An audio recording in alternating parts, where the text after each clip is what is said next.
As runners, we all challenge ourselves in ways we never thought possible, pushing the boundaries of what we're capable of to smash through targets and set ourselves new, bigger and better ones. This awesome hobby that we share gives us one thing in common, and it brings us together as a community. Whether you're working towards completing your first parkrun or you're a veteran of the sport who's run 100 ultra marathons, we all know the feeling of reaching that maxed out effort and our own red line. Welcome to our podcast, where your hosts Brett Elsmore and Andy Maguire discuss the struggles, the successes and everything in between on our running journeys, as we all work towards the next time we're running the red line.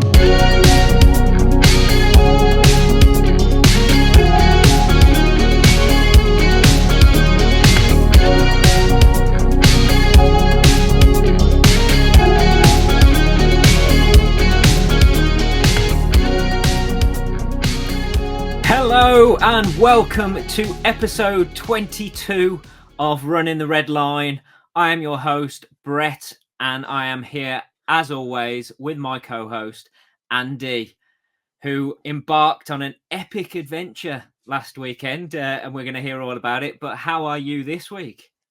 Yeah, I'm all right. Not too bad. I have recovered a lot better than I thought I would have. And do you know what the only thing holding, because I haven't done hardly any running this week. And do you know what the main reason for that is? What's that? Blisters. So apart from that, I would have been A-okay. But I've just I've just had a couple of blisters on my feet, which have just stopped. I just thought probably wouldn't be a good idea to sort of aggravate them anymore. So they've just stopped me in my tracks. But apart from that, like sort of all those problem areas that you would associate with ultra running, like your quads and your hammies and stuff, feel quite good. So quite pleased to report. I think I'm feeling all right. So happy days. But we had just like everyone else in the UK, apart from that, just been moaning that it's been too hot. Because we've had those 28-degree days, haven't we? A few days this week. On that, was it Wednesday and Thursday, or Tuesday and Wednesday, or something like that?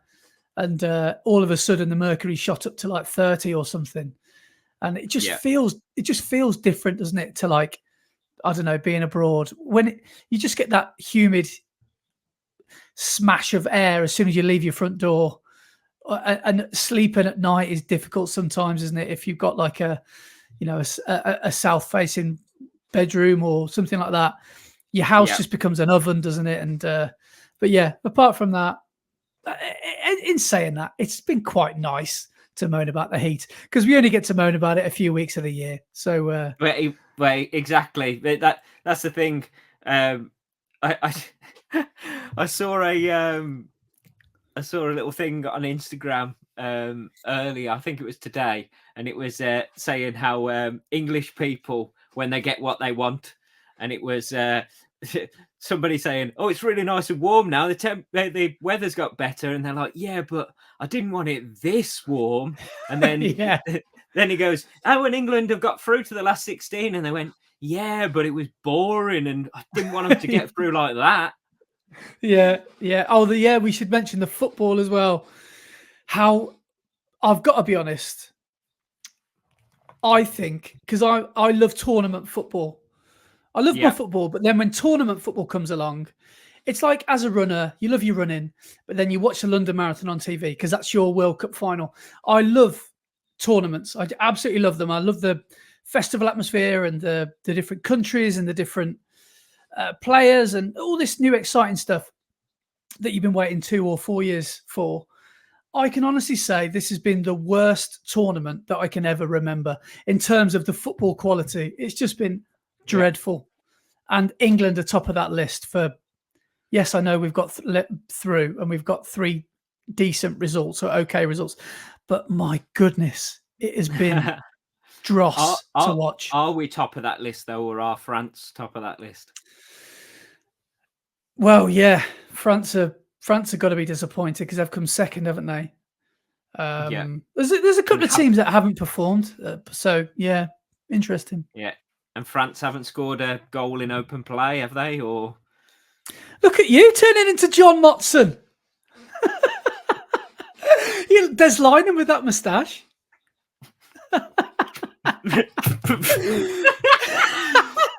Man, there's a blast from the past. What a moustache that was, by the way. As moustache appreciation goes, you must put Des Lynam towards the top.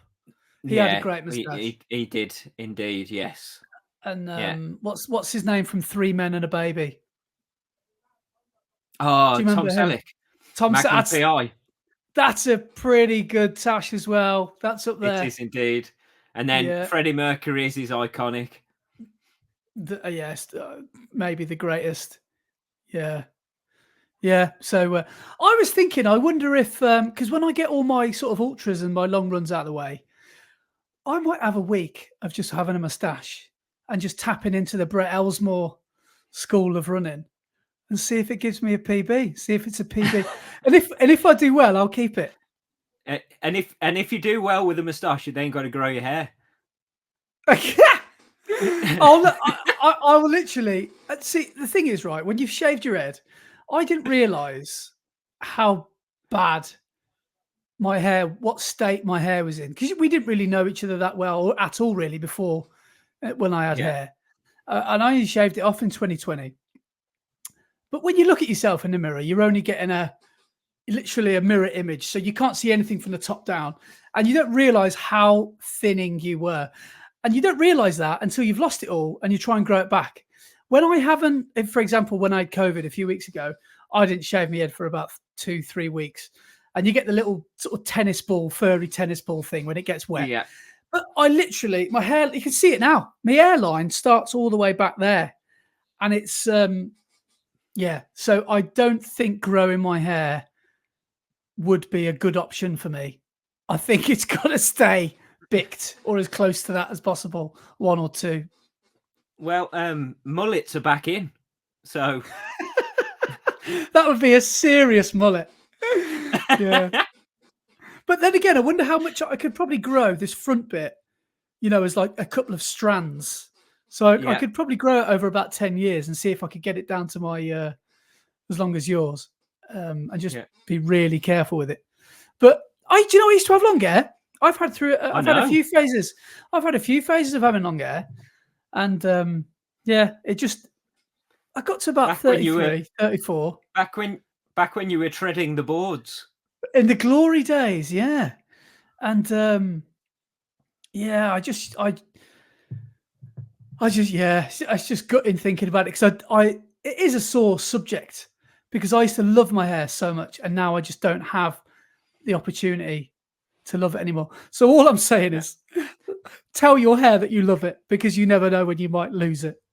I don't know. I was that close to just chopping it all off today, man. Really? Doing some work outside. I was putting some vinyls onto a car, and just because it was slightly windy, and I didn't have my hair tied back, I just had hair in my mouth, hair in my eyes, just not being able to see or do anything. Whilst you've got both hands full, you can't do anything, and then your hair's like that. In this weather as well. Yeah, and it just attaches to my stubble like that. Like a headset. Nothing you can do. Yeah. You look like you work in a call centre. You got a little balaclava on. Why didn't you ever run with your hair down for that exact reason? Yes, for that reason. I hate hair going in my face, and when you're running and hair goes in your face, it's horrible, especially when it's sweaty hair and it just slaps you in the face constantly. Yeah. Would you ever have a top knot? I don't know about that. Because didn't you years ago have an undercut when you were a kid at school? Were we talking about that a few podcasts ago when we used to wear about when we were wearing pods and kickers and stuff? Did you have an undercut? I did have an undercut back in the day, yeah. But I had hair this long with an undercut. But top knots weren't invented back then, were they? So no, I just used to have a ponytail, which looked when you look back, it looks ridiculous because you've got no hair and then just loads of hair, but it's all scraped back into a ponytail. It looks ridiculous. The 90s. See, I used to have talking of hair. I used to have curtains for a good 5-6 years, I reckon. So, I was proper like Nick Carter from. He was my hair idol I was from going to Backstreet say. Boys, and but in reality, I looked more like plumbing. I don't know. The guy from A1. I wish he had great curtains as well. But didn't he have the really long gelled ones? Yeah. And the ones that went God. up before they came back down, like a McDonald's sign. Oh, well, their cover version of Take On Me. Do you remember that? Did you ever watch the music version of that? Where they're all like in space. Oh, God, that was brilliant. A1. Wonder whatever happened to them. I'd love to know. Do you ever that keeps me up at night sometimes. I always think, like, what is Lee Latchford Evans from Steps up to now? Well, they're touring again, aren't they? So he's busy making lots of money. Steps had a little, I bet you those comeback tours make them all so much money, don't they? And all they've got to do is give up 6 months or a year, put back on the road, and that probably they come out of retirement, and then they've probably got enough to get through the next 30 years, haven't they? They probably make millions, maybe, I don't know, but obviously someone's making mega millions. But like, it must be such a. Well, having said that, they probably haven't been pop stars for 20 years, so it must be a bit of a culture shock. But they must just take the money and run. It must be such an easy gig for them. Yeah. You can't blame them. I'd do it. Yeah, I guess if someone had said, "Do you want to make lots of money for a little bit of work just for 6 months, or do you just not?" You'd be like, "Yeah, I'll make a lot of money, please." Yeah, it's probably that simple, isn't it?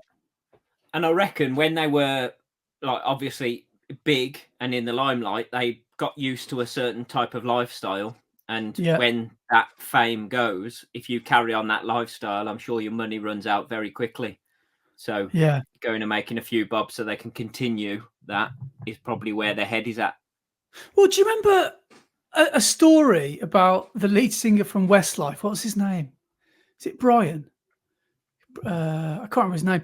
The Sean. He's called Sean, I think. Shane. He apparently Steve. Colin. I don't know. No, it is. I'm pretty sure it's Shane. Shane Filan, I think. I'm pretty sure he was someone basically had his pants down in the height of their fame. Someone said you should invest all your money in the Irish property market or something like that. Insure its property or some sort of I don't know, franchise or company or something like that. And the economy crashed very soon after that. And apparently Shane lost all of his money. So he had about as much money as the average Joe Bloggs walking down the street, if that. And apparently it was known that he'd lost all his money, and I think the other boys had done really well. Brian McFadden, he did all right. He left when he left. He got out. He married another pop star, didn't he? And Delta Goodrum. Yeah. Oh yes, he did. Yes, I was going to say Kerry Katona, but that was to start off with first of all. That was just. Oh yeah. God yeah, Atomic Kitten. What a band. Wow, it started off very nostalgic today, hasn't it? Talking of losing everything, have you heard about Bradley Wiggins? No. Obviously, one of the most decorated cyclists of the UK is now bankrupt. Really? Lost everything. He's got to sell his house, all sorts. How did he fall from grace that bad? What's happened?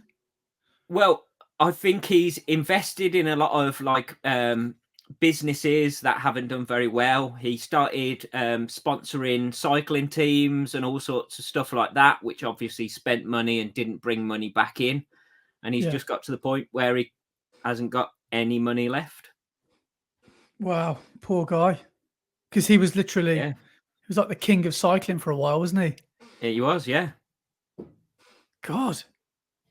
That's, what a bad 10 or 12 years he's had since London 2012. Was it 2012 he cleaned up?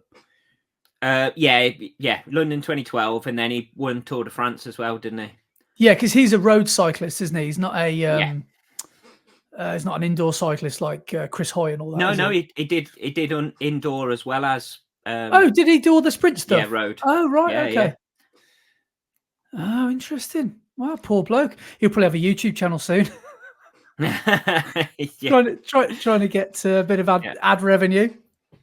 That seems to be the way that a lot of athletes are going, to be honest, because pro contracts apparently don't, unless you are one of the top athletes who have got like a big following, a pro contract doesn't actually give you that much money. So a lot of athletes are turning to YouTube to try and make a living, basically.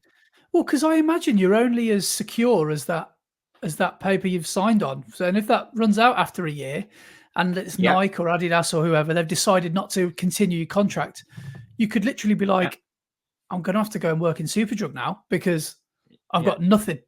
I've got and I've got a mortgage. And you sort of live to your means as well. You see it happen to footballers all the time where, like you were saying, they live the certain lifestyle because they get used to that money coming in whilst they're in a bit of a purple patch. And then they get a mortgage, which they can't afford if the money stops. Then the money stops, and then they're going to remortgage the house. And they thought, well, I bought my mum a house as well. I can't make her move out. So, like, all these mega celebrities don't look further than 5 years ahead, I guess, do they? And it must be, it must be really a little safety blanket now, almost having social media, because you can make money in other ways now, especially if you're a little bit savvy with how to make money online. You probably could rescue your career a little bit, couldn't you? But no, fair play to any athletes that do it. Yeah, because that's what do you know Philly Bowden? That's what she's done, because she signed a pro contract with New Balance Manchester and moved up to Manchester, and she's got out of her contract and she's decided to no longer be a pro sponsored athlete, although she's still an elite athlete, just because of the how binding the contract was, and what she could and couldn't do, and the money wasn't specifically as much as she was hoping and stuff like that. But she's in a lucky position because she's got quite a popular YouTube channel and her coaching and everything like that, so she can make a living without the contract of a pro runner. But there are other people who that's their only income is their pro contract, and if it's not paying the bills, they're a bit stuck. Well, the money's in sponsorship, isn't it, really? Because with ad revenue, I don't know if you ever look, because you're over 1,000 subscribers now, aren't you? Yes, yeah. Have you done have you done a video since you've hit 1,000? I can't remember. Nope. No. You haven't done 1,000 subscriber giveaway? No. Well, not yet. You obviously, when you get past that threshold, you can monetize if you want to. And I think I've mentioned it on here a couple of times, but I mean, it's not a lot of money. So, for example, my biggest ever payday, I guess, was, I think, 25 quid, something like that, a day, for literally one day, because I made that Manchester Marathon video 12 months ago. And that still remains my most ever watched and monetized video. And that to this day is maybe about 60 quid. And that's had about 10,000 views. So it's all about making the money within that 24 or 48 hours that you release it. I mean, if something normally goes viral over a 24, 48 hour period, doesn't it? It doesn't go viral and stay viral. So you'll make money out of the spike. And for us, for our sort of level, you're talking, you'd be happy to buy a pair of Takumi Sens or something by the end of the year, if you keep producing these 5,000-10,000 view videos. But that's why I think a lot of YouTubers, I could go down a rabbit hole here, but this is why I think a lot of YouTubers feel the need to keep producing content, is because of that, because they think you're only as good as your last video, if you know what I mean. Yeah. And if that video becomes 2 or 3 or 4 or 5 or 6 videos ago, you think, oh, I've got to make something viral, and then you start. I don't know. In my opinion, you start becoming a bit desperate then, Yeah, and you're and not really thinking about what you should they be. start making videos about subjects they don't really have the full knowledge to be making, or things that are clickbait and Yeah. make people watch and then not really like, and Well, that can then put people off, put the yeah. audience off your channel. I actually really like your model of YouTube, where don't make any videos, get 1,000 subscribers, and then just don't make any videos. I think that's a really good business idea. Well, I'm in an interesting position because YouTube is my hobby, along with running is my Yeah. hobby. It's what I do for fun. I don't make videos with the goal of trying to make money. I make the videos because I enjoy doing it. Um, Yeah. my income and my livelihood comes from my job or my Yeah. jobs. So that has to take priority because at Mm. the end of the month I have to pay the bills. So Yeah. um, if I don't make a video for a while, I'm all right with that. Yes, okay, my audience might fall off and people might get a bit angry that I'm not putting content out and things like that, but I'm happy to leave that and catch up later than leave the things that are actually paying the bills at the end of the month Yeah. hanging, and then losing things. So yeah, It's just it's same here. Since Newport, I've done about 3 videos or something like that, and I was regularly posting one a week for a while. But when your purpose drops a little bit, I find, with the training videos that I was putting out, because of the training block and the races were coming thick and fast, I found it quite easy to keep on top of it. But when you sort of lose that training block, I just think, well, am I making a video for the sake of it here? What's the point? I can't be bothered. And then I think, mm, well, I don't owe anybody anything. I don't have a schedule. And I've always said this. I've always said to myself that I'll only ever make videos when I'm ready to do it or when I want to do it. And I don't want to yeah, force anything. I don't want to come across as desperate, and I don't want to, put anything out there like we were saying for the sake of it. But yeah, and I think that could happen to either one of us, couldn't it? So for example, we could have a viral video. We could get to 20, 30,000 subscribers overnight, because that's how it works sometimes. And then you start to think, well, actually, could I do this full time? All I've had to do yeah, is do one video that goes, gets good views. But then you do that, exactly that thing that I was just saying about the footballers. You think, well, okay, and then imagine jacking your job in. Imagine jacking the yeah. shop in and Throwing all college. your eggs into one basket. And then you think, okay, I've now got to stay relevant forever, because this is the job, this is the career I've Yeah, chosen. I'm not only relevant, you've got to continue to grow and find new audiences. And I don't know. And one final thing I wanted to mention as well is, on this subject, mental health for runners, I think, is probably the best possible, well, not the best thing, but one of the best things you can possibly find. The running community for people with mental health problems, you almost couldn't be in a better place or in safer hands. But if you choose to be a content creator or a YouTuber and you've got mental health problems, it's not a good place to be. It's not a no, safe space to be, because nope, you very quickly, and I find myself doing this, and I struggle a little bit, but not nowhere near as much as a lot of people do. But you start thinking about numbers, and you start thinking about subscribers, and you start thinking about, oh, how can I get more? And you start to almost feel yourself getting a bit greedy. And then when it doesn't happen, you start to question everything and wonder why it's not happening. And I think if you're someone that really struggles with mental health, you're going to overanalyze that, and you're going to start yeah, thinking it's you that's the problem. And it's not a safe space for no. people who do struggle.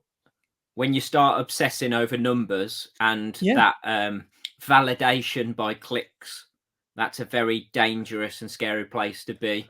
That Yeah. yeah, your sense of self-worth comes from people clicking on your videos or clicking thumbs up or whatever.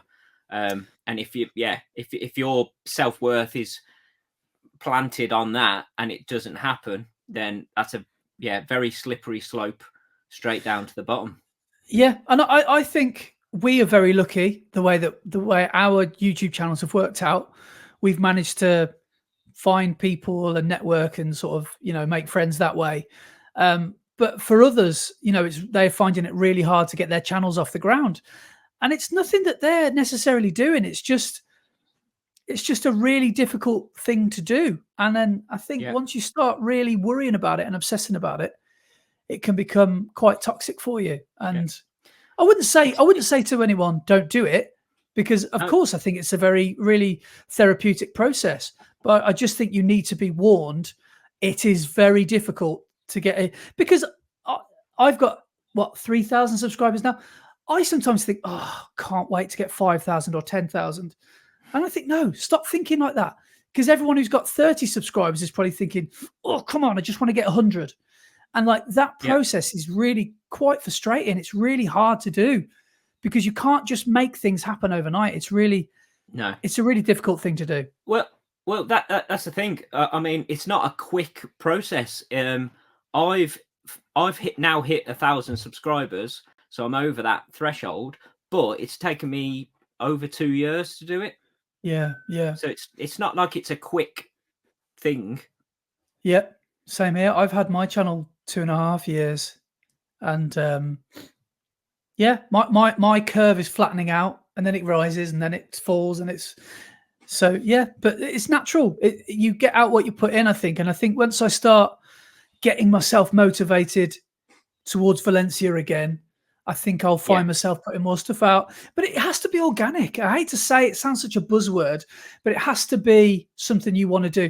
And I've always really enjoyed, and I still do, like you said, YouTube's a hobby for me. Making videos keeps me sharp, keeps me creative, and keeps me making new friends and stuff like that, which I love. And I love having regular chats with people who are also runners. And I'm a big believer in using your skills and having transferable skills. I'm lucky that I know how to, you know, sound not sound like bloody Steven Spielberg now, but I know how to use a camera. I know how to. So I'm lucky that I've got that gear as well, and I can use all the equipment like my GoPro there. I can use that for work as well. So some people will yeah, spend 500 quid or 400 quid on a camera that they haven't got, and think, oh, it's just collecting dust on the shelf now. But luckily, I can use that thing for work as well. So I'm quite fortunate that my job is a hobby. Is a what 1 minute it's a job, 1 minute it's a hobby, 1 minute it's a job, 1 minute it's a hobby, sort of thing. So yeah, I'm just fortunate. It's a lucky thing to do, and I can almost categorically say, I never ever want to do this full time, because like you said, I don't think I want to put all my eggs in that basket, because that basket is just too fragile, yeah, I think. Yeah. yeah. But I mean, it's not like I haven't been filming, because every race I've done recently, I've Yeah. filmed. I just haven't edited them, because editing isn't a 5-minute job, and people don't seem to understand that or appreciate how long editing actually takes. When you, Yeah. I mean, I could throw them together in an hour, and they'd be horrendous and look horrible, sound horrible, and Yeah. just wouldn't be edited very well. Or Yeah. I can do it properly, but it takes me hours. And Same. Yeah. if I'm going to do something, the thing is, in my head, if I'm going to do something, I'm going to do it properly.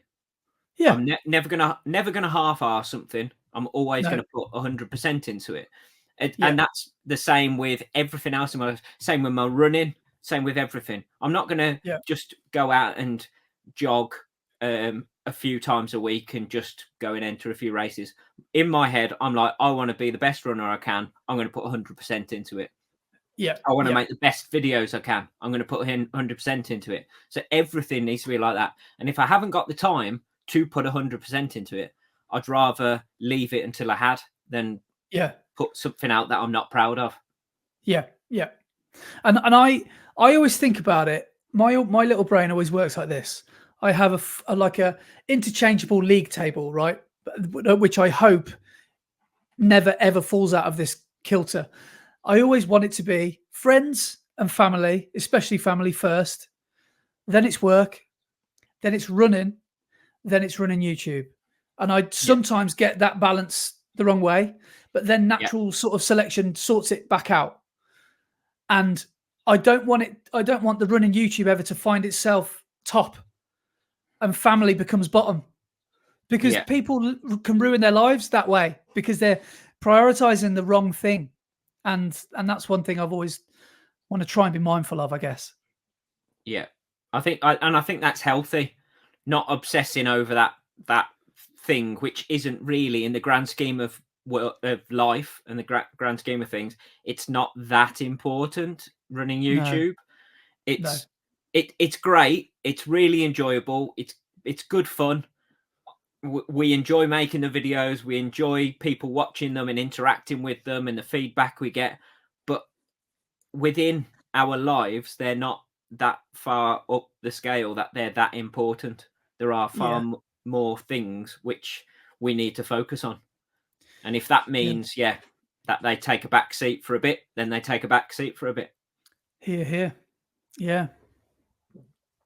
Well, that got a bit deep, didn't it? It did. 30 minutes. We're 30 minutes in. We went from A1 and his curtains to to league tables of life. Yeah. But wow. Anyway, so you said this week you've been taking things nice and easy. I actually noticed you haven't actually done much running at all. You've done very little mileage this week. I think I did a 5K with Laura the other day because she started her. Did I tell you she's using the Runna app? Yes. Yeah, she's getting on really well with it. I watched her first training video whilst I was eating breakfast this morning. Awesome. Well, she'll be very grateful for that. She's getting on really well with it, and I think that's her way of saying that she doesn't like listening to me or doesn't value anything that I say, because I'm basically telling her to do last training block exactly what this Runner app's saying. 2 easy runs a week to get started, and then 1 progression or 1 session a week. And then Runner says it, and she does it exactly to the letter, and is trying 150%. When I tell her to do it, it's like, I don't really want to do that. So I think it's her way of saying that she, what I'm saying is garbage. But no, she's getting on well with it, and the app itself seems pretty good. It seems like it's it all sort of syncs in with your. We've got Garmin, so it syncs it in with her Garmin, which she likes. Yeah, that's one of the. That's one of the things I was going to ask. In her video, she says about how it tells her when she's going too fast. So does the Runner app play whilst she's running and she has headphones in telling her what to do? Yeah. So I'm pretty sure there might be a different way to do this, but she'll have it programmed into the Garmin. So it will say 6K progressive run. Here's the paces you need to hit. You hit go on your watch, and then that's already inbuilt within the Garmin. Then she had to start the app alongside it because it wasn't in tandem, if you know what I mean. So they were slightly about 2 or 3 seconds out. But one thing I noticed is, and again, this might be a setting thing, it was telling her moving time and her average pace, which was a little bit confusing. And even I didn't really understand it. So it was like, speed up your average. It didn't even say average paces. It said such and such a time, and then such and such a time. Because the first one was moving pace, I think, because that was a faster one. And the second one was average pace for the lap. It was slightly confusing. So it helped that I was there to pace on my watch. But she thinks maybe the thing that's speaking to you is just a little bit like too much noise. So she's probably not going to bother with that for a session again. Yeah. Good. She's literally just going to use the watch. And it says, like a needle, like too slow, too fast. Here's your sweet spot. So that's what she's going to use from now on. Yeah. I was going to say, because I've got into the habit now of not really using headphones whilst I'm running. The only time I ever Yeah. wear headphones is on my recovery easy days. Yeah. I prefer just having no distractions and just being able to focus Yeah. on what I'm doing and running. And actually, when you're out in the countryside, it's nice to actually hear what's going on around you and hearing all the animals and birds and Yeah. the wind in the trees and stuff like that. It's Couldn't actually agree quite more, nice. man. So yeah, so I've got out of the habit of wearing headphones, so I can see why that would be quite distracting and really annoying on Yeah. every single Yeah. run. Someone telling you to speed up or slow down. Yeah. So I'll get her. I'll gauge because we're going to use it again tomorrow at parkrun because she's got to do a. It's not a progression session tomorrow. It's more like a K's on and K's off with rest. But we're going to use parkrun to do that tomorrow. And I'm in no particular hurry because I'm still in recovery, so I'm just going to run it with her. But yeah, we're going down to Weston-super-Mare tomorrow to do the parkrun down there because it's the last one before they start running on the beach. So which means we can't take Daisy to any in the summer. So at the moment it's on the promenade. So we're gonna go down. And it's like a really nice flat one as well. Because you remember Western Promenade, it's pan flat. So and then we'll go for our breakfast in our favourite place, a place called Revo afterwards. And and then come home. Yeah, so that's what we're it's like an out and back around cones, isn't it? But you do it twice. Yeah, so that's exactly it. So there's 1, 2, 3, 4, at least 4 hairpin turns, 180 turns. So you can lose a few seconds, but once I get going for my 5K sub 20, I'm going to definitely have a go. Actually, having said that, I probably won't because it's going to go onto the beach in summer. So I might use that one as a backup, but just as any excuse to get to Weston-super-Mare to the beach, really. Yeah, but, amazing. But yeah, how is your hand since you had your fall in your grand old age? Yeah, I had a fall. It's all right. It's completely gone back to normal size now, so that's good. And I can actually pull a fist. But when I do that, like the knuckle on my ring finger and my middle finger, they're proper sore. So I've lost a lot of power in there. So like grabbing or like pinching onto things is quite sore at the moment still. So I think I've just pulled ligaments or tendons or something in it, but I've actually got movement back in them, so I can actually use them properly. It's just they're not as strong as they were, which is annoying. But because I imagine for your job, as in your other job, that is a teacher, when you're working with fine details of, because I guess you could say you're a maker.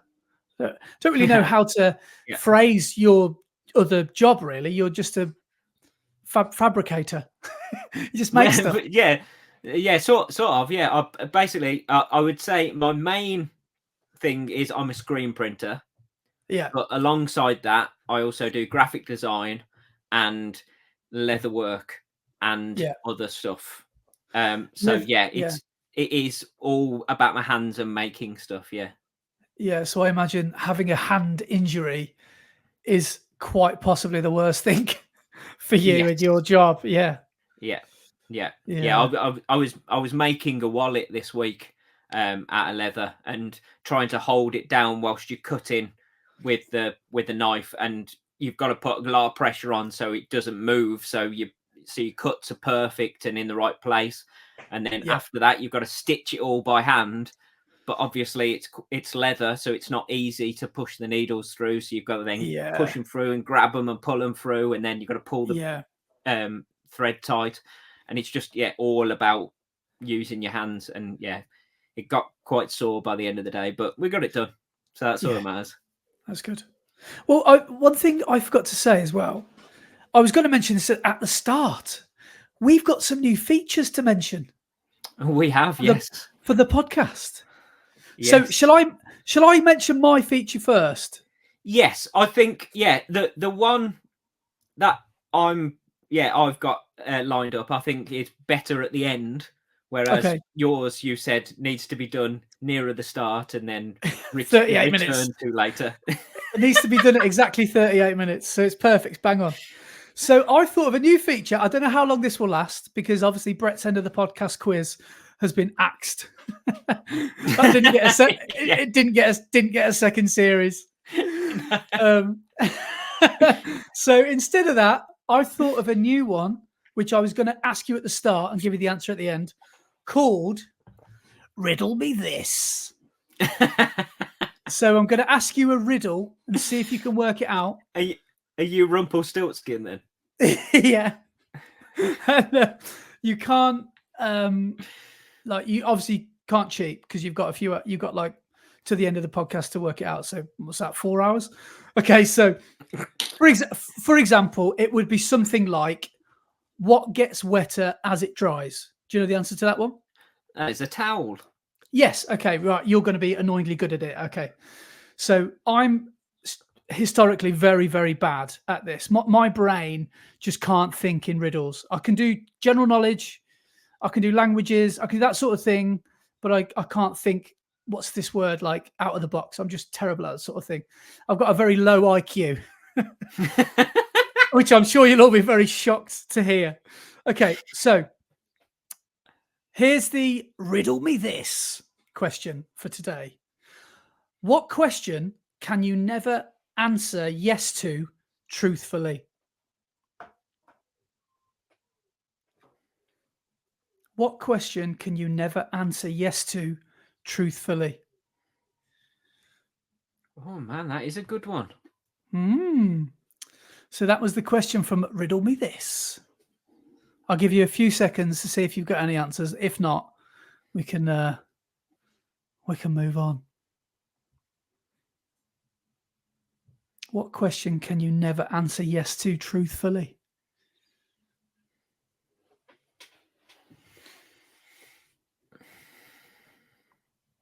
Think on it and see if you can get it. I bet we forget to. I forget to give you the answer. Forget to come back to it. Yeah. What is your favourite 70s prog rock band? Well, yes to truthfully. Yes, that works. That does work. That does work. I don't know. Yeah, we'll have to come back to that because I need some thinking time. Yeah. You're gonna be talking now throughout the rest of the podcast, and I'm just gonna be going.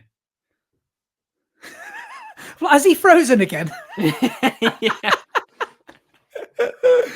Do you want to tell everyone about your exciting new internet? Oh yeah, so yeah, I've had my RTTL installation. Yeah, baby. Is it RTL? No. What is it? Running the RTRL. No, that's that's running the red line. What is it? I generally don't know what you're trying to say, so I don't know. What? Hang on. What abbreviation am I thinking of? I was just thinking of running the red line abbreviation. Why I've done that, I don't know. That's odd. Running the line. Running the line. Oh yeah, no. So I had running the red line in my head, but no, it's FTTP. My FTTP installation. What's that happened yesterday? Fiber to the premises. Oh, exciting! Yeah. So instead of internet coming down a phone line, I've now got it coming down a fiber optic cable straight to the house. Oh, lovely. So yeah, so hopefully I should have no more internet issues. Fingers crossed. But just before we went live and started recording, I was having lots of internet issues. Money well spent. So teething problems right at the start, but yeah, fingers crossed it should be all right. So I'm now getting super speeds into the house. So yeah, it's all good. You get excited about that sort of thing as you get older, don't you? I know. Upload speed and download speed. Yeah. I know, it's bad. It is bad. Yeah. But so you've got no excuse not to make YouTube videos now. Well, yeah, they should take half the time to upload. Yeah. Should.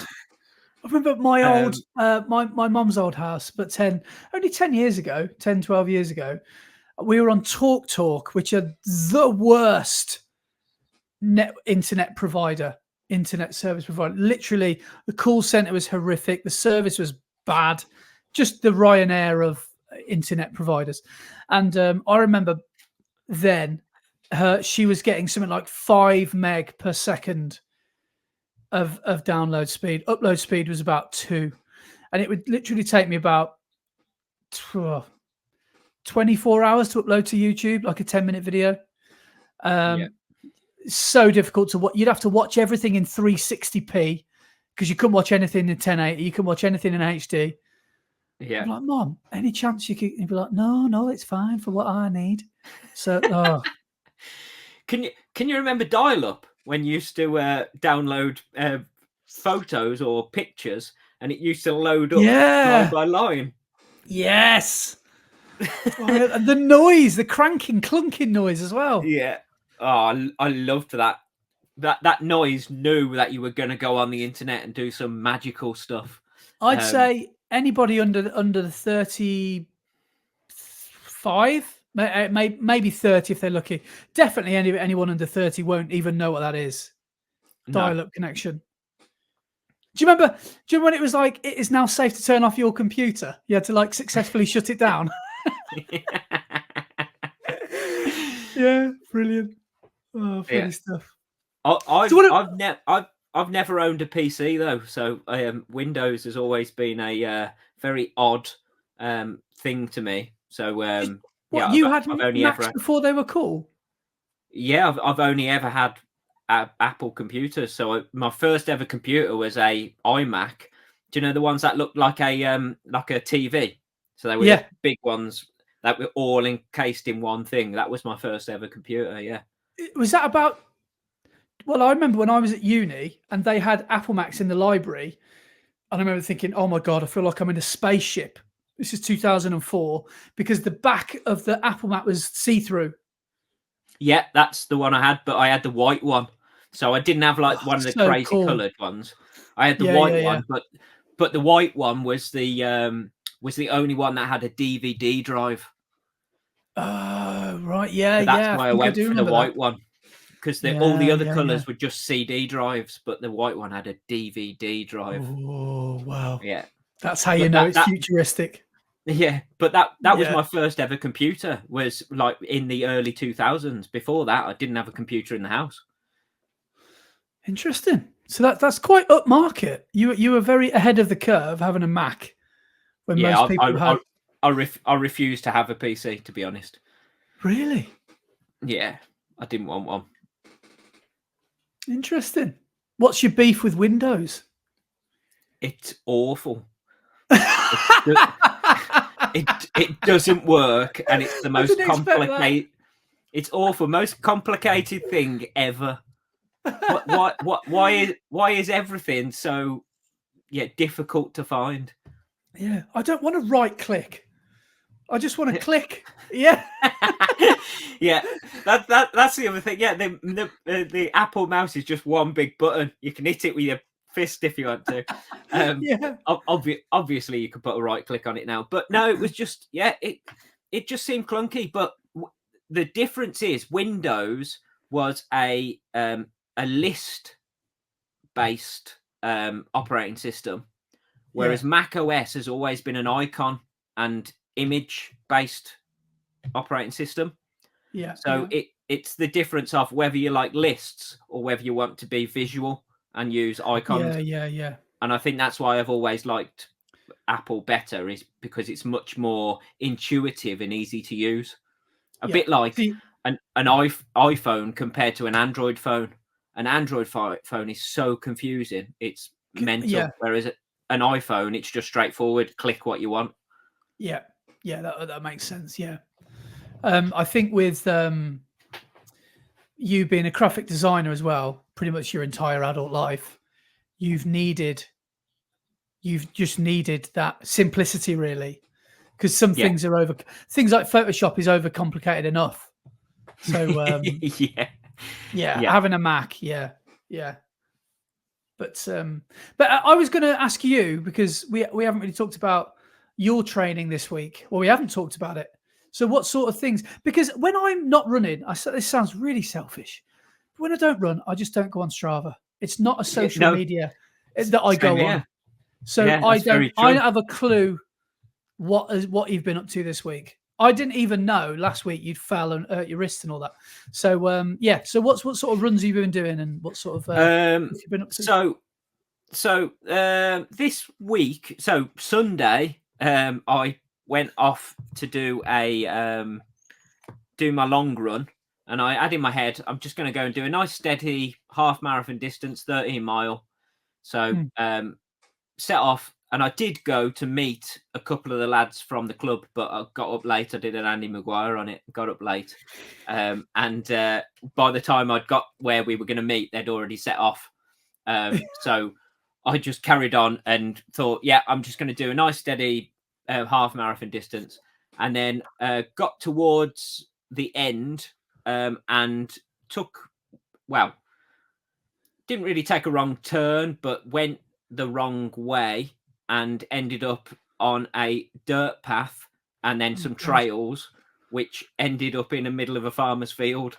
And I was like, I don't know where I am. And I was wearing my Prime X. So they've got 50 mil a stack, really unstable, and I'm trying to run dirt paths and trails and then through farmers' fields and stuff. But eventually, I managed to find myself back on the roads after climbing over a fence, and then finished off my run. But I ended up doing just over 16 mile. Oh, good, nice. So what sort of pace was it? Just mainly steady, did you say? Yeah, just steady. So let me have a look, see if I can find it. Where am I? So it was average of 7:27 a mile. Nice. So 16 miles in 2 hours. So hour and 59. Nice. So, yeah, good stuff. Not bad at all. And then this week we have been trying to sort out timetables at work. So I had to shift some days around. And then after shifting days around, I still went in to college on my normal days. So I ended up doing extra days rather than shifting days around and moving them. So on Monday, I did like my recovery run to college. And then back to the shop to do some work in the evening, then back home. Tuesday, what did we do? We did, oh man. Tuesday was so hot, it was ridiculous in the evening. Yeah. And the sun just beat me. It absolutely battered me. So we did on the track, and I sort of did it solo because most of the people went down to the track earlier to get their session done so they could go and watch the football. Oh, right. Yeah. And speaking to them yesterday, they were all like, well, that was worth it, weren't it? So they went down in 30 degrees. Yeah. So I got down there and I basically did this session solo. We did 300, 500, 700, 900, 1200, and then back down 900, 700, 500, 300, all off 100 meters recovery. Right. Nice. What day was that? Tuesday? On Tuesday. And I set off and I was hitting 3K pace. And then by the 700, by the 700, I was like, this isn't happening. So the longer reps were a slower pace, but then I managed to pick it up again at the end for the shorter reps. But it was hot on Tuesday. Yeah. And then for the rest of the week, it's just been steady. So I did a steady run yesterday with Rich and Lisa down at club rather than doing the session on the track, because we both have a race on the weekend on Sunday. Yeah. So that's what this week has really been aiming towards, is this race on Sunday, which is the Droitwich Half Marathon. Ace. Which was amazing. Which was supposed to be back in March, but I remember the podcast when I remember when you were talking about it getting cancelled the day or 2-3 days before. Yeah, and it was something to do with the parking not being safe or suitable for. So all the parking Yeah, all the parking's on grass. Yeah. So because it had rained so much, all the fields got flooded. So Yeah. they didn't have any car parking spaces for all of the runners. So they decided to cancel it and postpone it till this weekend. Yeah. So it's going to be complete opposite. So rather than really cold and raining, it's going to be stupidly boiling hot. Yeah. So the forecast, I don't think is too bad, is it? I think for Sunday, it's not as anywhere near as bad as, No, it has been in the week. Tuesday. No, it should. Yeah, it should be all right. I mean, it's saying at the moment there's going to be highs of 19, 8, 9 o'clock in the morning, be 15, light winds, northerly winds actually. So they should be quite cool. Should be a cooler, slightly cooler breeze, and overcast. So that's what the early indications are. Because did I tell you I've signed up for it as well? Yeah, I know. It's I got mental. massive FOMO, and I don't really know why I've signed up to it because I'm not even going to race it. I'm not going to. I say that I'll probably get me Pro 3s on and have a blast, but I just like. Don't get me wrong. I love Valencia and Manchester and all the big races like Great North Run, that sort of stuff. But I really do like the local small community races as well. And there's not that many of them, especially around here. So I just thought, well, I don't really want to miss it. And I want to sort of know be there and see what everyone does and how it goes. And so, Yeah. I've got no idea how I'm going to run it, see how the weather Yeah. is on the day, see how I feel. But yeah, I'm excited for it. But I know you're Yeah, obviously going with more purpose than I am because is it a county champs race? Yes, so it is the Worcestershire County Half Marathon Champs race. Yeah. So yeah. there's county medals up for grabs for all the age groups. So we'll see. We'll see what happens. Yeah. Do you know? So who did you say is racing from the club? Did you say Lisa's doing it? No. Just me. As far as I know from our club, it's just me. Yeah. No, Lisa and Rich were running steady yesterday because they're just about to do a 50-mile ultra next weekend. Cool. So 50 mile. Wow, nice. Yeah, they're building up to that. Yeah, nice. Well, I know a few people that are going to be there. So I think middle-aged running man's going to be there. I know the TQ on the run's going to be there. Todd Quiney, shout out to TQ. And I think KQ's coming down, his brother as well. So he said in his latest video, hopefully he'll get to see us. So yeah, if we see you, Todd, I'm sure we will. Should only be a handful of people there. It's not a very busy race. Yeah, no. So yeah, looking forward to seeing you down there. And I don't know definitely if those boys are going to be racing it, or I presume they are, because I know they've had a good couple of 10Ks recently and stuff. So they'll be up the front if they are. They'll be up there racing for the win, I would have thought. I'm sure Tiki will be there with his alphas on. You'll hear him a mile away. So, because I think he wears alphas. I don't know. I can't remember. But so good luck to those boys. I'm sure I'll see you before and afterwards. And Sam Bauer, who I've raced with a few times, we're actually doing this 100K race together in a few weeks' time. And he's lives in Droitwich, and he's basically can fall out of bed and do the race. And he's been telling me like, oh, come on, you'll be fine. The hills aren't really hills. You'll be fine, which I know is a lie because it's hilly round in Droitwich. But yeah, I know he is going to treat it like, like maybe a zone 2 kind of thing, just in prep for the big one, because I know he hasn't really gotten too many long runs under his belt. I was going to say, because he ran Leamington Spa half as well last week, didn't he? Oh yeah, he did. Yes. So him and Rich run it. Yeah. So fair play to those boys, and. Yeah, I know since Newport and Paris, which are the 2 marathons he did in April, I don't think he's done many runs above a half. So yeah, that'll be good to run together. And we're going to try and buddy up and do a couple more runs together before the actual big one as well, for the 100K. But yeah, I think Droitwich is going to be fun. My memories, I think the course might have changed since we did it 18 months ago. Yeah, I think it's slightly changed, but. Yeah, I remember it being quite a hilly one that day. So, yep.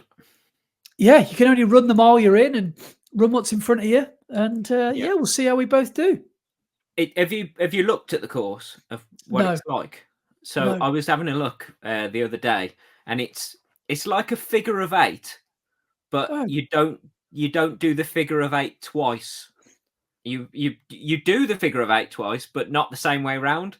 So you go out, do the figure of eight, and then go back the other way. So you go round the figure of eight backwards. right. It's Okay. really, really odd. It's a Okay. bizarre course. I'm sure that's something to do with road closures and because it was open Yeah, roads last time. I'm not the yeah. biggest fan of open road races, really. But you know what you're going to do. I suppose it costs. It's only a small. I think it's Droitwich AC that organise it, isn't it? Yeah, it is. So Yeah, I'm sure their pockets aren't as deep as run throughs or yeah. Do they close roads? I can't remember. Yes, they do, don't they? But like, it must cost a fortune to close roads. And yeah. yeah. So anyway, we'll see how we both get on.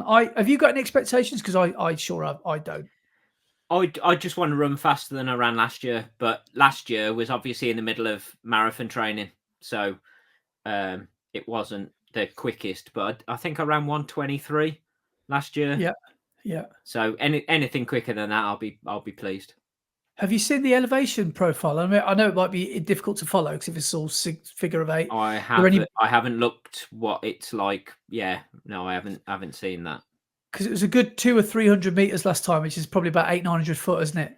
Yeah, So yeah, it's not, last year wasn't a flat course, so I imagine this one's very similar. yeah. But yeah, it's going to be a good local race, and I'm sure we'll see Yeah, some definitely. familiar faces. Yeah. Yeah.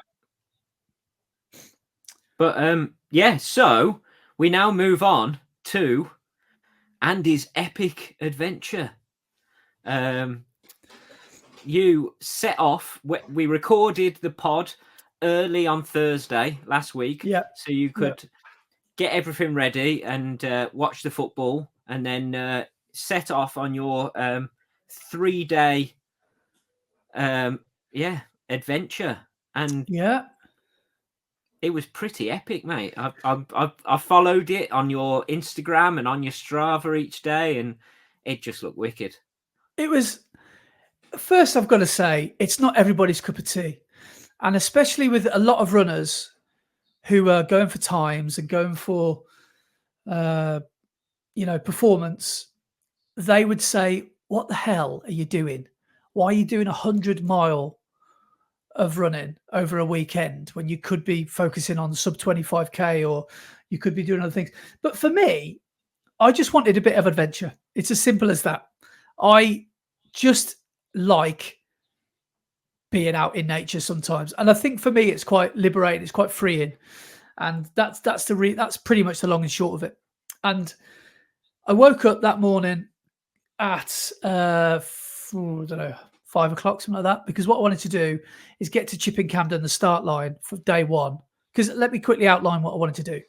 I wanted to run, or complete, I should say, the Cotswold Way, which is a 102-mile trail from Chipping Camden to Bath, or the other way if you want to do it the other way. But I started in Chipping Camden, the north end, and I thought some people do it over one day, which is no chance. Couldn't do that. 2 days, 50 mile a day. No, that's above my pay grade. 3 days, that's a bit more manageable. So I decided to separate it up into a bigger chunk on the first day, medium chunk on the second day, easiest day last day. I looked at the elevation profile. Most of the hills are in the first 2/3. So I'm thinking, I've never done a multi-stage. I've never done I've never done back-to-back long runs, let alone 3 days of ultras. So I'm thinking, right, let's get the big one done first. Let's get the second one out the way, and let's just muddle through the third. And that's pretty much what happened. So I'll just give you some statistics. So I'm proud to say, by the way, first and foremost, I did it. I got to the end. Yeah. So your little video running through Bath, through all the tourists walking around Bath trying to find the end point of the Cotswold Way was brilliant. And then just in the middle of everyone lying down and cheering. Yeah, I've run It's 100 mile. amazing. I'm not going to be English about it and just do a little golf clap. I'm going Yeah, to yeah. I'm going to break dance on that acorn, and I'm going to let everyone know that I've done it. And yeah, so I got in at Sunday 4 o'clock, which was like, as you can imagine, outside Bath Abbey, it was like Piccadilly Circus. But yeah, it was just so much fun, and I was worried that I'd do day one and wouldn't be able to get out of bed day two, but that didn't happen. Don't get me wrong, I was aching, but I managed to get up. And do you know what? I was the most interesting takeaway from it is day 2 and 3. Day 2 was like a 56k recovery run, and day 3 was like a 52k recovery run from the 110 I'd done the last 2 days. It was like Yeah. it felt, how a recovery run feels. It feels actually quite nice. Yeah. That's how the whole thing felt. And I've got some interesting stats for y'all, which I think are quite funny. So I spent on day one, this is how I think my fitness, I think I eased into it because I didn't really try any harder on days 2 and 3. I think it just sort of happened that way. So on day one, I spent 1 hour 11 in zone 1, 3 hours 20 in zone 2, and 3 hours 36 in zone 3. On day 2, an hour and 52 in zone 1. The majority of the day was in zone 2, 3:52, and 1 hour 46 in zone 3. So working less hard. And then day 3, I spent an hour and 58, so my most amount of minutes and hours in zone 1. 3:35, the biggest chunk in zone 2, and 1 hour and 4 in zone 3. So out of all those hours, which is around about 23 and a half hours, I spent 5 hours in zone 1, 11 hours in zone 2, 11 hours out of 3 days, and 6.5 hours in zone 3. So that's, that's a long time to be in those zones. Yeah. Is that based on heart rate or pace? Yeah, that's based on heart rate. So it's only wrist based, but over the years I've had my watch, it's been fairly consistent. So, take it with a pinch of salt. But to spend, 11 hours in zone 2 in 3 days, I got some really good base training in. And the elevation, here's some things that will blow your socks off. So I supposed to do 3,627 meters, which is what, 10,000 foot? Something like that? Yeah, something like that, yeah. Over the 3 days. I actually did 4,384, which is 700 meters more. So, of course, it went wrong a few times. Went down a few hills and up a few hills I didn't need to. Yeah. And on the first day, I actually did 1,687, 1,000, my biggest day of elevation, 1,687 meters over 61k. Second day, 1,571, which is 100 meters less, but that's only 5k less. That was 56k. Day 2. Day 3 was the easy day. That was 52k, 1,166 meters. So it was getting progressively easier. And what I found really interesting was, It's, I mean, obviously I was doing a hell of a lot of walking up those hills, but one thing I found really interesting is every time I pressed stop on my watch and uploaded it to Strava, each day I got faster. It said, you have just done your third fastest 50k each day. So I know the course and the actual trail got slightly more user friendly, but I'm still pleased that the miles beforehand didn't slow me down. Yeah. Well, I was going to say it got easier, but you'd got more fatigue in the body.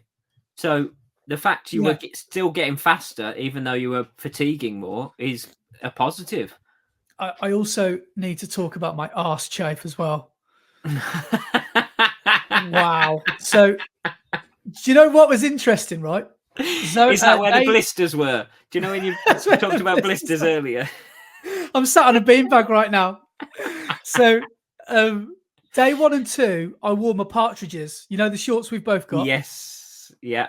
So we don't share shorts, by the way. We've got the same. We've got the same pair of shorts twice, and they were giving me an inner thigh undercarriage blister, Yeah, which that's because needed a they're so little. short. That was day 2, but that was only a little. Like Laura said, like, why have you got like maroon color on the on your upper thigh? I was like, oh god. So I looked like I'd got a little bit of rubbing, but on the day, at the time, in the moment, you can't feel it No. until you really sit down, and that wasn't too bad. So I vassoed that up, which probably is not the most hygienic thing to do, and I managed to get through zone 2. I used to be a doctor. I don't know why. I don't know why they kicked me out. And then zone 3, day 3, I decided to put cycling shorts on, and then my longer shorts, my Nike Kenya ones or my Nike Trail ones, because I thought, right, I'll protect everything. There'll be no chafe at all, and I just want to protect those two, my upper thighs, from rubbing against each other. At the end, when I got to Bath, I didn't know how this had happened. My arse cheek chafe, because of the cycling shorts, was the most pain I've ever been in my life. And I've had appendicitis. It was horrendous. So I'd finished the run, and then Laura had to park miles away, because you getting a parking space in Bath is hard at the best of times, let alone on a Sunday at 3:00. So then we had to walk about 3K, about a mile and a half to the car. And I was literally walking like John Wayne. I literally turning me pigeon toe in all the way, trying to turn me bum cheeks away from each other. And I was just really wanting to cry. It was really bad. But it's so funny because I didn't feel these kind of chafy injuries until I'd finished the run. Yeah. And as soon as you feel that sting, oh my God, it's bad. So when you got changed, when you got back, did Laura think she was bunking up with a baboon? Yeah. Just bright pink, my ass. No, that was getting in the shower was a little bit stingy, to say the least, that night. But no, so like in between each night. So yeah, just quickly, like a breakdown of the days. So day 1 started at 6:30 from Chipping Camden, which is a little North Cotswold village, but fairly big. It's big enough to have like a Tesco Express, and it's got like a main high street, that sort of thing. But when I turned up, I thought, right, it's 6:30 on a Friday morning, I'm going to have it to myself. I was wrong. There was about 3 minibuses there, and there was all the people with the big flags, and there was loads of people with green T-shirts. There was a big charity hike starting that day. I felt a little bit self-conscious about doing my piece to camera in front of them. But I did it anyway, and I carried on. And then for the whole first, 5-6 hours, I was running past people that had set off, at 4 a.m, because those guys were doing the same thing as me over 3 days. But it ended up taking me, I've got my stats here, day 1, 10 hours, 5 minutes. Day 2, 9 hours, 4. Day 3, 8 hours, 28. So on the first day, I was doing probably 70-30 or 60-40 running to walking. Probably more like 60-40 actually. And the people, wherever they decided to stop, they must have been walking for 16 hours. They must have been walking from 5 a.m. till 8 at night, because that first day, there's a hill in Cheltenham called Cleeve Hill, which is it's hard. It's a really hard, and it's a really difficult part as well. It's at 40K. It's at the marathon, and it's not pleasant at all. And there's some serious elevations to deal with on that first day. And I was thinking, how are you guys going to make it? But then on the second day, I didn't see him on the second day. So I must have run past where they all finished on the second day, if you know what I mean. Yeah. On the first day. So I didn't see him on day 2. But on day 3, they got ahead of me because they almost have started it again 4 or 5 a.m. because they wanted to finish early. But I saw these guys on the third day who I'd seen at Broadway, which was in the first 5K, and they were pushing the whole charity. I didn't realize this was raising money for these guys who need specialist equipment for people in wheelchairs. And I can't remember what the name of the condition is, but it's similar to the Rob Burrow sort of foundation. It's similar to MND, and the guys were in these specialist wheelchairs. I've never seen them before, but they were pumping their arms as if they were like power hiking, but they had these things, and they were also being pushed up the hill by, they looked like massive rugby players, and people in front of the chair were pulling them as well. So there was a big team wow. effort. But honestly, the camaraderie going on was amazing. I saw a few of these guys, and I said to myself, because I saw these guys again in the first 5K, and I saw them again at about, I don't know, half an hour into my day 3. And I said to myself, I don't care how sore my feet feel or how bad my arse chafe is. If that guy can do it, and those guys can do this, Yeah. and they've probably been going on their feet double what I've been doing, I've got literally no excuse why I can't do this. And as selfish as that sounds, that's what spurred me on, because I just think I've literally got no excuse not to do this, if you know what I mean. Because if these guys are putting all that effort in, surely I can. Surely that's what that. So that really, and I had a chat with those guys. They were really sound. That it was actually called the Rabbit Run. That's what their charity were called. I didn't actually find out where they were from, but they do something different every year. I think something equally crazily challenging. But some of the terrain that they would have had to carry the guy in that chair up, was so challenging, and it's so inspiring to see them. And when I saw them at what would have been say 130k in, 120k in, I was like, wow, fair play. But obviously, you don't want to sound disrespectful or condescending to them and say, wow, fair play, because you don't want to sound like that guy. But I was just in awe of the work that these guys were putting in, and I just thought, I can get this done. And I had amazing. I had some serious wobbles over the 3 days, but the 3rd day, something happened to me. I don't know what it was. I got to the marathon distance because I was meeting Laura every 10k. Fair play to my wife, by the way. She is literally an angel walking the earth. She was my mobile aid station. She was crewing for me. So she'd come and meet me, and we pre-planned with what 3 words and stuff like that, where she would meet me. So we studied the route. Like, right, see you in 10k, see you in 15k, blah blah blah. And then I saw her at 45k, which is about 6k to go, and I beat her to Bath. I beat her because I was running the strongest that I ran the entire thing. And I don't know where it sounds cringe, but I don't know where this beast mode came from. I felt so lucid. I felt so strong. I felt so fit. Fair enough. The last 10k of the Cotswold Way is slowly downhill all the way into Bath. If you've been to Bath, you know that it's sort of in a bowl. It's right on the river. But I just felt so good. It's because you could smell that finish line. That's why. I think, I guess that's it. But I literally got into Bath City Centre and I'd beat her there. So I had to wait for her. And I was like, and I said to her, shall we cheat it? Like, you go and stand by the Abbey and pretend you were there before. But I was like, no, let's show it for what it is. And so we did it that way. Gave her the camera and she followed me in. And the footage is actually better than what I had in my head. Yeah. It was going to look like. As I said, that little video into the centre of Bath's wicked.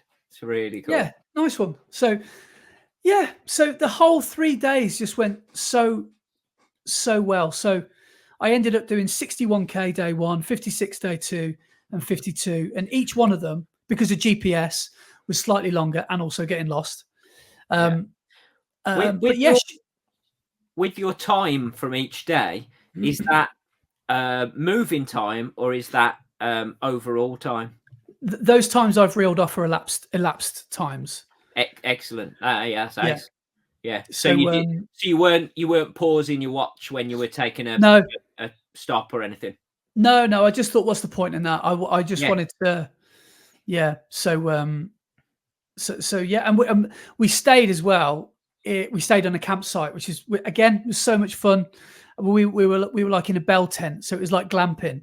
So it was technically not as rugged as it could have been, but it was awesome. So it was just really cool. So we had the home comforts of a mattress, and then we had like a toilet block, so I could go and get showered.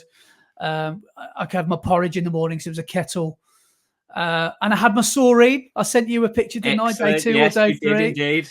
Yeah, mate, that stuff is like, it's amazing. It's so good. Yeah. I was having two. It's my morning fuel of choice. Malt So loaf do you is have it when life. you're not running? I do, but not as breakfast when I'm not running. Yeah. What I like about it is before a race, it's Yeah. convenient, it's tasty, and Yeah. it works. So Yeah. yeah, So what I was doing was I picked up from the garage here just down the road 3 porridge pots. Just add water, and they had milk powder in them, so they were actually really tasty because it's a fancy M&S garage that we live by. So anything you get from there is is really yeah, premium costing, but it's really nice. So I had 3 porridge pots, and I was finding myself doing like a routine each day, and then I'd get to nearly 10k, about 8 or 10k, and then I'd have my soaring. And then I would, and then I'd have hopefully a checkpoint. I'd meet Laura, and I'd have something for the car, where I'd have something like I don't know, a donut or what else was I eating? Peanut butter sandwiches, crisps, everything that's just really really tasty, and I just couldn't believe. And the one place that I really struggled was on the first day. I didn't meet Laura until 40k. I did the first 40 on my own. So I did basically the marathon on my own. And I'd got to about 6 hours in by now. And I'd gone through a town or two. So I was able to replenish my water. But I was getting through so much water. I think I'd got through about 5 litres or something a day. So wow. because on days 1 and 2 especially, it was really quite warm. And I didn't touch my emergency water. I had emergency water in my bag the whole time. And I just didn't want to touch it. That was just my stupid thing. So I would refill water where I could. And yeah, we had like a little food box. It was a proper little crew setup we had in the car. I had like a proper food box, and then we had the big bottles of water to like refill myself.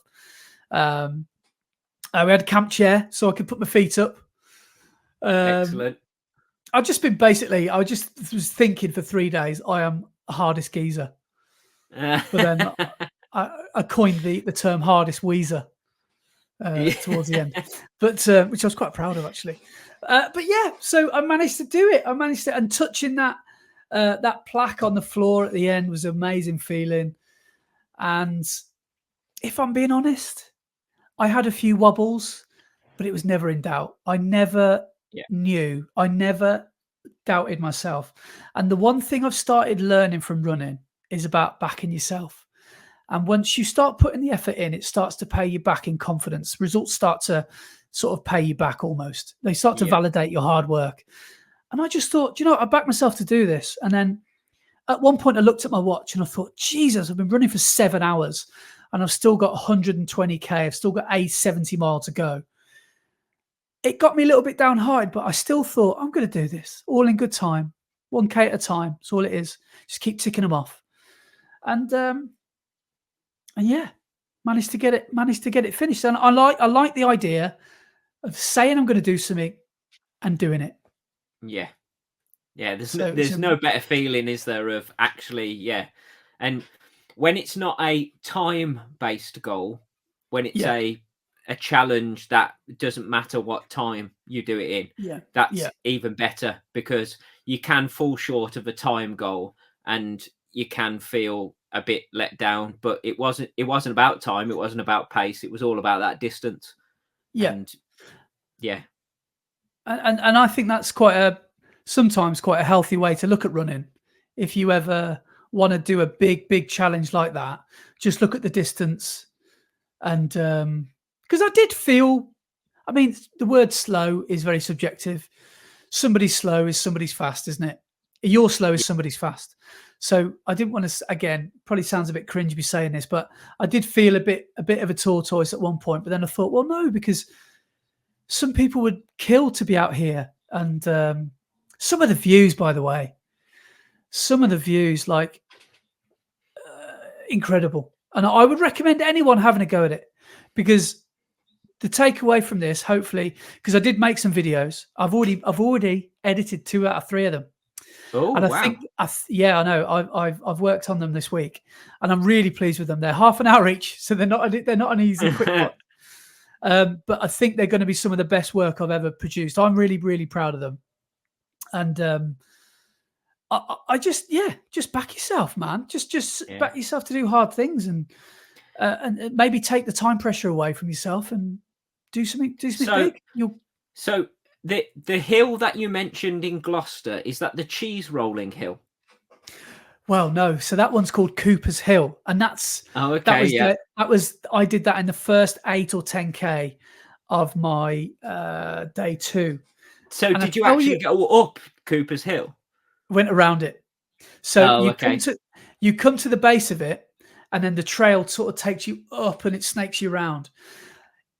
I can't begin, and when you see the video of it, you'll be like, it doesn't look too bad. I cannot begin to tell you how steep it is. It is mental. It is so.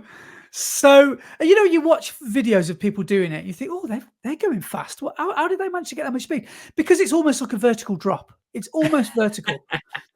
And literally, it is in the bottom of the hill backs onto people's back gardens. It is so informal. And what was even scarier was the trail takes you up to the top.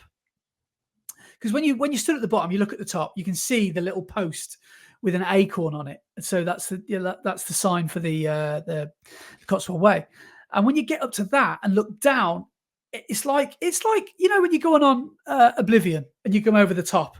Yeah. And if you had the choice, you'd go, oh, I don't trust myself on that. You'd pull yourself back. Like if you look over a cliff by the seaside. Yeah. It is, honestly, it's that steep. And I'd recommend taking a walk along the Cotswold Way at some point and just seeing it for yourself, because it is. I really want to go and watch the cheese rolling next April bank holiday. I think it is around about Easter. I really genuinely want to go and watch it because it looks. Yeah.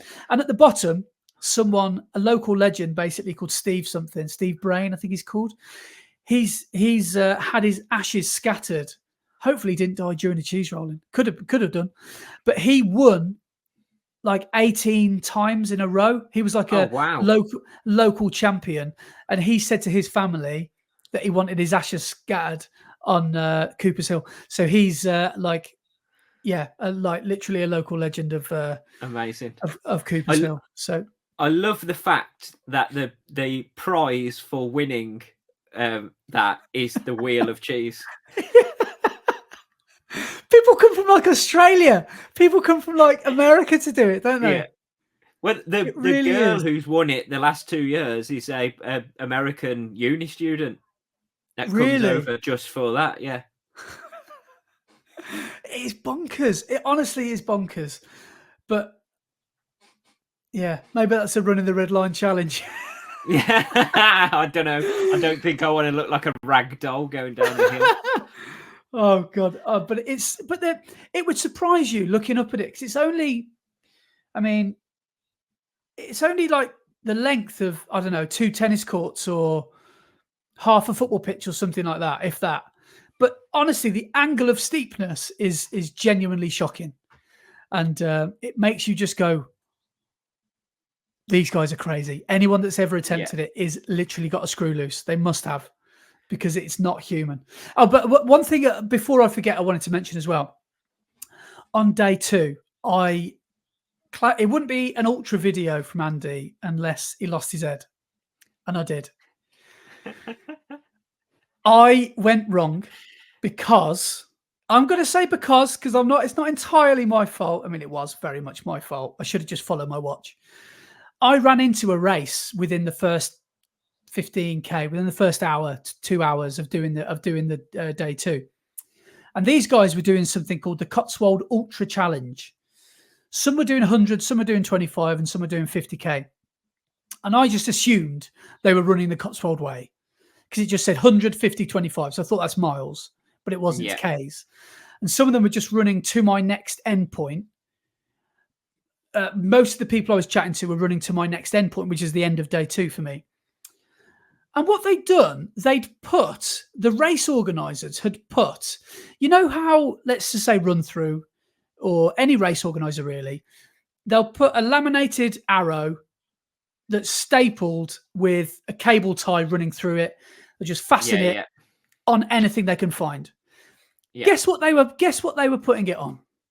They were putting it on the trailhead of an acorn. Yeah. So I lost the acorn because I was thinking, well, why wouldn't these guys be doing this route? So I followed them, and then after a bit, my watch was saying I was like 1,000 meters off route. I was like, you are joking, because at that point you don't want to be having to retrace your steps. No. And it turns out that they were just running the quickest way to get to the end of day 2 for me. Yes. Fortunately, though, I was running parallel, so I hadn't shortened the route. Because one thing I would have been gutted about is if I looked at my watch at the end of day 3 and I'd only done 99 mile or something like that, which I hadn't. So I was like, I can't follow these guys. And what really annoyed me was I asked these guys specifically, I said, are you guys running the Cotswold Way? And they were like, yeah, it's this way. I said, oh, my watch said it should have been that fork there. They're like, no, it's this way. Don't worry, it's this way. It's probably a bad GPX file. I was like, yeah, okay. So never, ever follow the people in front of you, because they might not be going the right way. And they weren't. And it really annoyed me how confidently they said they were going on the Cotswold Way when they weren't. And then I got back on the route, and that's when I realised that they'd been sort of obscuring the little posts with the acorn on, with their little arrows. Yeah, and I had some choice words to say to my video. So I can imagine. I'm looking forward to that. Yeah, so there'll be a few beeps in that, I think. But like, to get down to to get back onto the route, I had to basically go down Cooper's Hill on my arse. That's probably why I've got the chafe. I had to like shuffle my way down this like bank, like a dog cleaning themselves. Yeah, basically. And so yeah, that annoyed me a little bit. And to tell you what was funny as well, on day 3, I was running with this guy, and to be fair, he's a really sound guy. He was one of those runners that isn't really a runner. He just does he's basically a soldier who just does these long distance challenges. And I said have you heard about these shoes? And he went, what are you on about? And he didn't have he wasn't looking at his watch or anything like that. He might not have even had a watch. And then I saw him with about 20K to go. We ran the last 10K together. Then we both had a break, and he carried on. I overtook him probably a bit sooner than that, probably with 30K to go, 20K to go. And then he beat me to Bath. I thought, because I overtook him with about 10K to go. And at that pace, that's probably about half an hour. I probably could have beaten him by about 20 minutes, half an hour. And he was there. And I was like, I didn't ask him how he'd beat me, but I thought something's a bit fishy here. Yeah. And he was part of that charity as well. Oh, okay. So but their charity from day 1, the guys pushing people on the chairs, they obviously weren't following a GPX file. They were just trying to get to Bath as quickly as possible. Yeah. And they probably wouldn't mind doing the odd diversion. I had a different brief. I wanted to run the Cotswold Way and not deviate from it. Yeah. But yeah, when I saw him there, I was like, I think you might have taken a shortcut, or I think somebody's got a lift from the last 5K home. Someone's got the bus, I think. But that was quite interesting. But I was like, oh, I'll follow you on Strava. He's like, oh, what's that? He said, I didn't ever heard of Strava. but this guy, like he said, he'd run have you heard of the Great Glen Way? He's done that. He's done all these. The Great Glen Way goes from like one side of Scotland. It goes from Fort William across to Loch Ness. It's like a crazy. He's done all these big ultras. But the more I thought about it, I thought, is this guy a bit of a Billy bullshitter? Because he's full of all these stories. But he was a decent runner. But then towards the end, he just stopped. But yeah. So to cut a long story short, I had a wicked weekend. Summer solstice weekend, 2024. Set out to do something, and I did it. And it was such an ace feeling. Such a good feeling. Amazing. And, great work, mate. So, yeah, thank you very much. And can I say as well, I've learned to not worry about being proud of yourself, because I have a bit of a problem with self-gratification or self-pat on my back. patting my own back, if you know what I mean. And I think when you do something big, like your 255 or whatever, you need to say, do you know what? I smashed it. And I think you actually do need to stop being so humble sometimes and say, I'm proud of myself. So yes, I am proud of myself. And I'm glad that I pushed myself so hard and did something good. Yeah, you should be, man. You should be. That's as I say, it's an epic adventure and an epic challenge, and to run basically an ultra every day for 3 days in a row, amazing. I couldn't believe I could do it. And sometimes the last day I snoozed my alarm for an hour and I thought this ain't happening today. And then I managed to get myself out of bed. I was very achy. And then I had the costume change as well, which would end up coming back to haunt me. But all these things just didn't end up stopping me. You think they do at the time, but you end up just getting through it. So, yeah. Amazing. Yeah. Awesome work, mate. Same pace this weekend or a little bit faster? Probably a bit slower. Depends how the arse shape is. Depends how much Vaso I come out with in Droitwich. I don't think there's enough Vaseline in Morrison's. But what I would hope for at Droitwich half is definitely sub 2 hours. I think maybe an hour 50, hour and 55, something slightly somewhere between in and out of my comfort zone. So yeah. I don't need to push myself to the point of death, but I also don't need to take it too easy. Yeah. Because how long have you got now till Race of the Stones? 3 weeks. 3 weeks. Wow. 3 weeks tomorrow. 2 weeks. Yeah. It's 2 weeks tomorrow. Oh, 2 weeks? Yeah, it's 2. I've been saying 3 weeks for about all week, but now it's 2 weeks. 2 weeks tomorrow, yeah. Wow. Okay. So amazing. Yeah. Right. So at this point, I'm going to move on to my new part of the podcast, which I have. Feature. Excuse me. Yeah. Oh. Your new feature. Hello. Sorry about that. Which I have decided. Thought I got away with that, but then.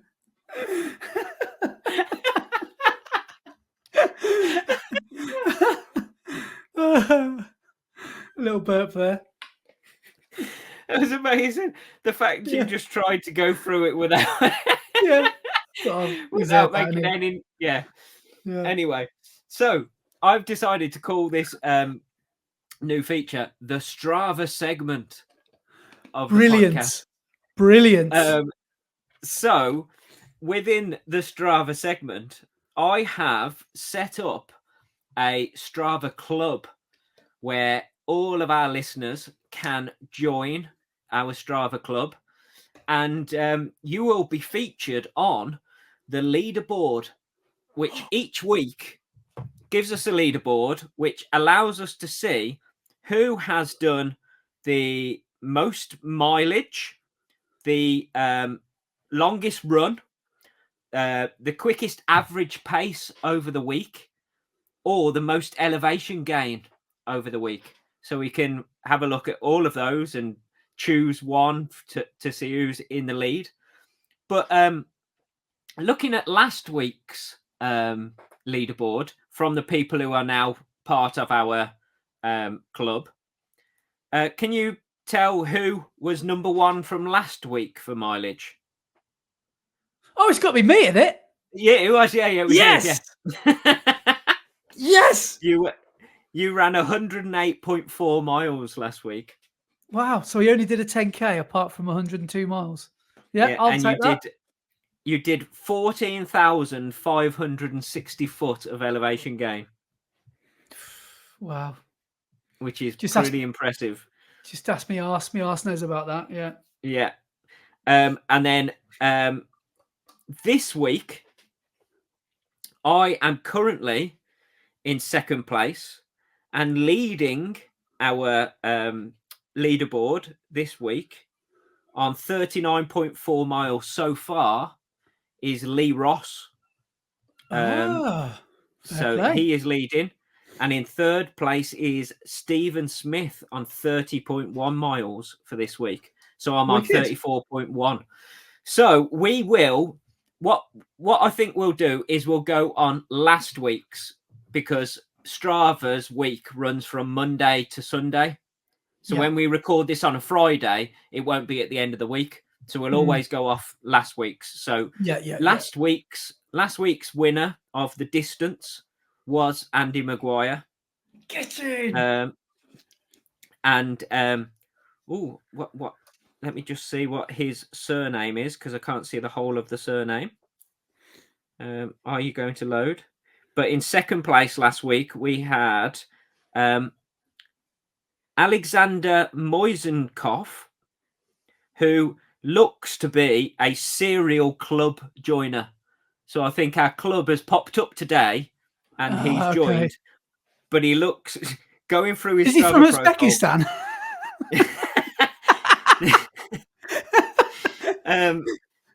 No, he's from the Ukraine. But fair play. It looks like he is a member of, it's got to be 500 different clubs. So yeah. Okay, take that one with a pinch of salt then. He's a serial club joiner. But yeah, so still beating him. Sorry, Alexander. So we will have a look at leaderboards each week. That is one part of the Strava segment. But the main part of the Strava segment is each week, me and you, and maybe if any of our listeners want to chime in and send us a message or send us an email about this, I want to know things about Strava that we've seen on Strava that we can either get down with or wind us up. Okay. So is there anything that we've seen which we're not too sure of and winds us up a little bit? Or is there any positives that we can really get down with and want to celebrate? Now, mine for the first week is one that winds me up, because I like a good moan. Go on. And it is people on Strava that do workouts and efforts, but instead of lapping their watch and including their recoveries in their workout, they pause their watch. So they're doing efforts at full pelt at their fastest pace they can do, but then they pause their watch for the recovery. So their overall distance and time looks like they've just run a PB. So it says say they're running at their 5K pace and their 5K pace is 5:30 a mile. Their whole workout at the end says you've just run 5 mile at 5:30 a mile. And it's like, no, you haven't, because those are your effort paces. Where's all your recoveries in that? That's something that winds me up big time. You've got a lap button on your watch for a reason. That's what it's there for. It's like someone who's just run a 12-minute 5K because they've just done an all-out sprint for 30 seconds, paused it for 20 minutes, and then kept doing it that way. Yeah, okay. Yeah. I see what you're saying. Yeah.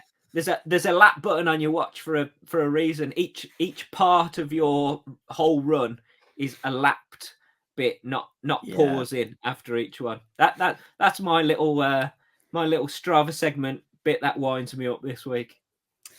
Mine, I think, would be no, it's quite the opposite actually. I didn't know you could do this until I met Mac, friend of the podcast, Mac Ashworth. I still don't know how you do this. Mac is an IT bot. He knows what he's doing. He could probably hack into Lloyd's if he wanted to. I think he knows how to use a computer. But he knows how to create segments, which is pretty cool. So maybe we need to pick his brains and find out. Because, for example, he's got a little. I don't even think he's the local legend of it, is he? He's got his local run route, and he's called it the Tall Man Loop. Well, he didn't actually admit that it was his creation. I'm sure. Maybe it was maybe his.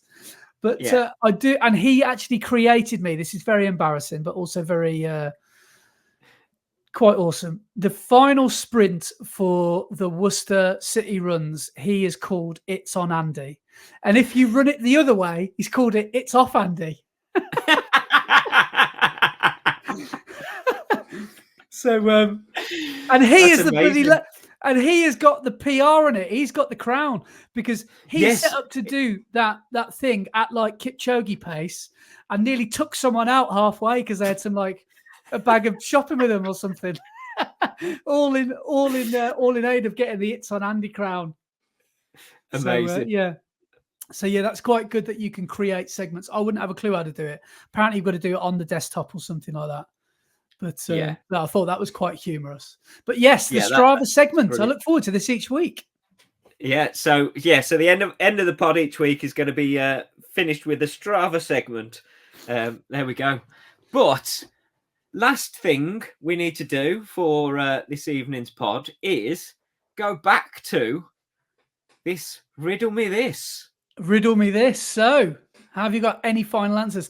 What question can you never answer yes to truthfully?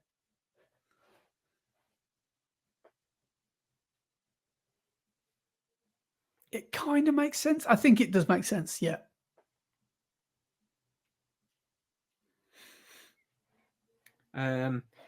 Do you know the answer to this riddle?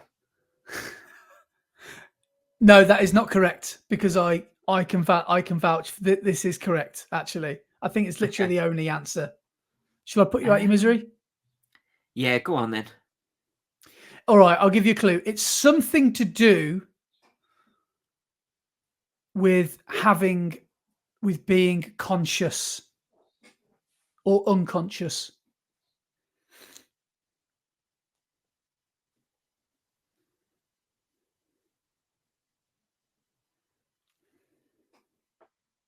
No, you've lost me. Okay. What question could you never answer yes to truthfully? Are you asleep? You can never actually say yes to it. Yeah, that's very true. Yeah. So look forward to that each week. Riddle me this. At the beginning and the end of the podcast. Yeah, amazing. Yeah. Right. Well, that has been a good long slog of a podcast again. Very much like your epic weekend. Yeah. So we will leave it there, and thank you very much for listening or watching, whichever way you take in this podcast each week. We really do appreciate every single one of you that tunes in. So thank you very much, and we will be back again this time next week. Cheers, guys. See you, everybody.